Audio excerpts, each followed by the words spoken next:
Pravili smo u ovom kriznom vremenu i greške, to treba otvoreno priznati, povlačili smo i vrlo kompleksne i teške poteze, hrabre poteze, ali potrebno je samo malo strpljenja i verujem već do kraja ove godine, početkom sljedeće godine vidjet ćemo konkretne rezultate velikih napora naše vlade, naše zemlje, naših privrednika i naših ljudi.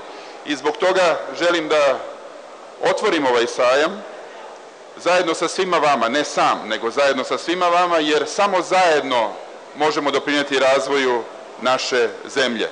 Svi imamo izuzetnu odgovornost za ovaj moment u kojem se nalazimo, moment kada je otvorena konkurencija na globalnom planu za svako radno mesto, za svaku investiciju. Svi imamo vrlo jasne dužnosti i od svih institucija u Republici Srbiji očekujem ispunjenje konkretnih ciljeva.